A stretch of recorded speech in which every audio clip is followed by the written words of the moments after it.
मार्च का महीना खत्म होने वाला है और अब अप्रैल की शुरुआत होने वाली है। हर महीने की तरह इस बार भी देश में कई बड़े वित्तीय बदलावों के साथ शुरू होने वाला है और इन बदलावों का असर हर घर हर जेब पर देखने को मिल सकता है। तो चलिए आज आपको इस वीडियो में बताते हैं कि 1 अप्रैल से होने वाले उन बदलाव के बारे में जिनका असर आपकी जेब पर पड़ सकता है। और सबसे पहले बात करते हैं एलपीजी, एटीएफ से सीएनजी, पीएनजी के दाम।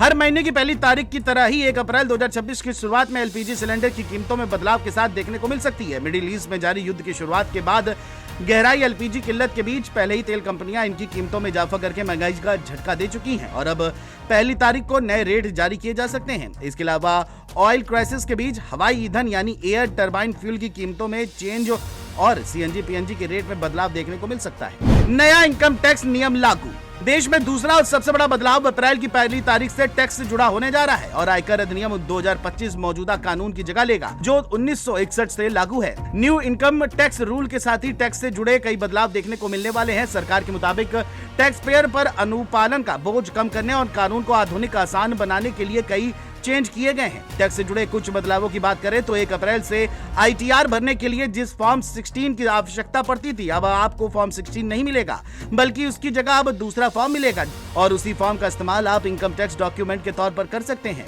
16 को टीडीएस का प्रमाण पत्र माना जाता है। ये सैलरी इनकम पर लगने वाला टीडीएस सर्टिफिकेट है।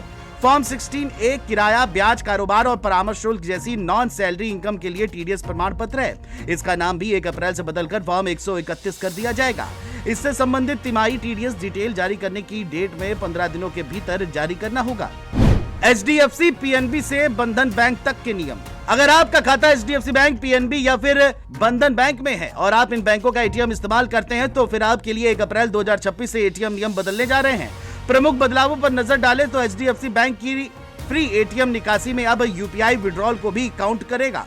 अब तक ये अलग से गिनी जाती थी, यानी एचडीएफसी बैंक के जो ग्राहक एटीएम पर यूपीआई का यूज करते हैं, एटीएम के जरिए मुफ्त लेन देन लिमिट घट सकती है और इसके बाद विड्रॉल पर प्रति ट्रांजैक्शन 23 रुपए का शुल्क लग सकता है। अभी बैंक ने एटीएम से महीने में 5 फ्री निकासी की सुविधा दी है। एचडीएफसी के अलावा पीएनबी ने भी अपने कुछ डेबिट कार्डों के लिए प्रतिदिन ट्रांजैक्शन की लिमिट में बदलाव का ऐलान किया है। ग्राहक अपने कार्ड की कैटेगरी के आधार पर अब रोजाना 50,000 रुपए से 75,000 रुपए तक निकाल सकेंगे। ये लिमिट उन कार्ड होल्डर्स के लिए कम है जिनकी लिमिट पहले 1 लाख रुपए प्रतिदिन तक थी। पीएनबी के अलावा बंधन बैंक में भी 1 अप्रैल से डेबिट कार्ड धारकों के लिए एटीएम लेन देन के नियम में बदलाव हो रहा है। महानगरों में बंधन बैंक एटीएम यूजर्स को महीने में फ्री ट्रांजैक्शन 3 देते थे, वही अन्य में ये सीमा 5 ट्रांजैक्शन की होगी। ये लिमिट क्रॉस होने के बाद हर फाइनेंशियल ट्रांजैक्शन पर 23 रुपए लगेंगे। इसके साथ ही बैंक ने कहा है कि अगर बैंक अकाउंट में अपर्याप्त रकम होगी और एटीएम लेन देन फेल होता है तो 25 रुपए की पेनल्टी लागू होगी।